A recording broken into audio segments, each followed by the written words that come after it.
क्या करते हैं, तो कहते हैं कि आपके फेरा में अखनियों हम प्रेत के फेरा में। तो कहते हैं कि अब ये सब करने की जरूरत नहीं है, अब महादेव को गुरु बना लीजिए।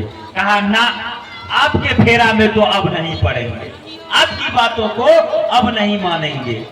हाँ, एक बात सुनते हैं, चलिए आप कहते हैं महादेव को गुरु बना लीजिए। एक बात सुनते हैं, आप मधेपुरा में जब से आए हैं तो लोग तो आपको पगला मजिस्ट्रेट कहता ही है, और सुनते हैं कि आपके घर में जो प्रसाद चढ़ाया जाता है महादेव का, वो प्रसाद गायब हो जाते हैं। तो कहा हाँ, हमने भी सुना है, नीलम कह रही थी, सब कहते हैं। तो कहा ठीक है, तो हम कुछ चढ़ाएंगे तो गायब हो जाएगा। तो कहा महादेव चाहेंगे तो गायब काहे नहीं होगा, गायब काहे नहीं होगा। तो वही उनके मित्र जटाशंकर झा का, ठीक है हम आपके घर पर आते हैं। एक दिन घर पर, साहब के घर पर प्रसाद वगैरह चढ़ाया हुआ था, भजन कीर्तन हो रहा, उसमें भजन कीर्तन नहीं होता था, भजन कीर्तन हो रहा है, मैंने दो 3 दिन हरा भोला हरा शिवन लोग से करवाता था, नाम का घोषणा करता था, मैंने जो प्रक्रियाएं साहब अपनाए हुए थे। अब देख लीजिए, तो कहा वैसे नहीं, आप चलिए अपने घर पर। रात में क्या होती है, तो इधर से ये लोग एक चादर लेकर के जाते हैं, चादर लेकर के जाते हैं और चादर को रख देते हैं। कहा किनको दिए, तो महादेव को दे दिए।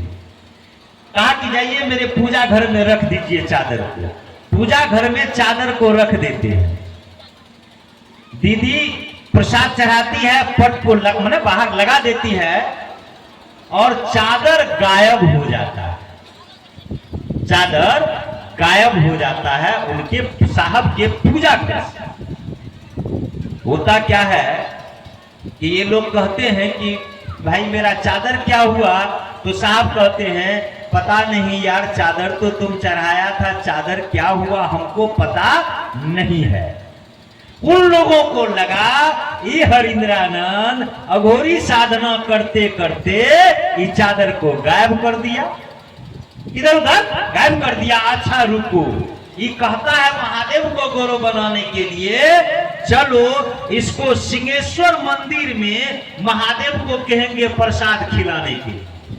और तांत्रिक लोग जानता था इस बात को कि सिंहेश्वर मंदिर में किसी भी आदमी का जो मंत्र है वो काम नहीं करेगा, किसी भी तांत्रिक का मंत्र काम नहीं करेगा, वो जानता था तांत्रिक ने।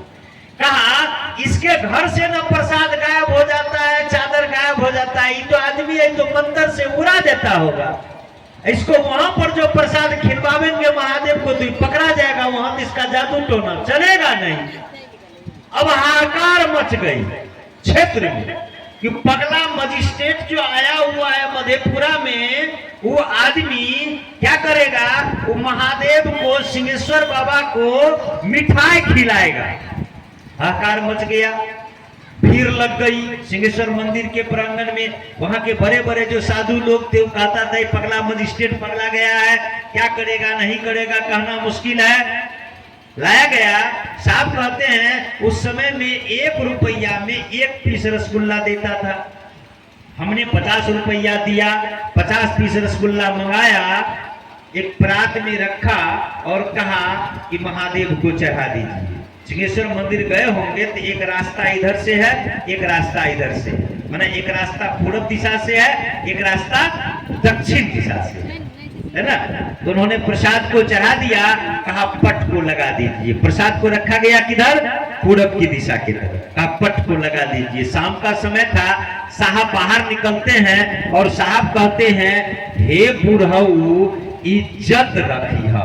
बाहर निकल करके हे बुढ़ऊ इज्जत रखिया, माने घर में प्रसाद खा लेते हैं, घर में प्रसाद गायब हो जाता है, यहाँ गायब नहीं हुआ तो खेलवे खत्म है, खेलवे खत्म है।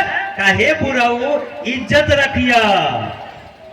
अब जैसे ही साहब कहते हैं पट लगाइए, शाम का समय था, लाइट चली जाती है। जब तक में पेट्रोमैक्स लाइट नहीं इतनी हवा बना चले रहा, हवा बना करासन तिल पर का, जब तक में पेट्रोमैक्स लाया जाता है तब तक में फिर जनरेटर शुरू हो गया, लाइट आ जाती है, साहब कहते हैं पट को खोलिए। परात में जो 50 पीस रसगुल्ले था, पट को जैसे खोला, परात चला गया, दक्षिण की दिशा में रखा हुआ था, उसमें से 14 से 15 पीस रसगुल्ले गायब थे और जितना रसगुल्ला बचा हुआ था सब आधा भाग में लगभग रसगुल्ला पिटा हुआ था। लोगों ने कहा कि प्रेत से खिलवा दिया प्रसाद हरिंद्रानंद जी, है ना। साहब ने कहा ठीक है, प्रेते खाया तो जरा एक बात बताइए, एसपी का भोजन है, डीएम का भोजन है, अब बगैर डीएम के आदेश से उसका चपरासी उसके भोजन को खा जाएगा? तो कहा नहीं। तो कहा खाया तो महादेव के ना आदेश से खाया, लेकिन वहां जो बड़े बड़े तंत्र विधा के जो दाता, तंत्र विधा जो प्राप्त किए हुए लोग थे, उसने कहा जी नहीं, इस मंदिर में किसी भी व्यक्ति का, गर्भगृह में किसी भी आदमी का मंत्र काम नहीं करेगा। रसगुल्ला खाया है तो हरिंद्रानंद जी जो कह रहे हैं कि शिव की इच्छा है शिव एक एक व्यक्ति का गुरु हो, ये बिल्कुल सही कह रहे हैं। यहाँ पर किसी आदमी का मंत्र तंत्र नहीं चलेगा। और सन 1982 से ये बातें कही गई, जग जाहिर हो गया कि सचमुच में वो शिव गुरु के रूप में काम करते हैं। और साहब श्री हरि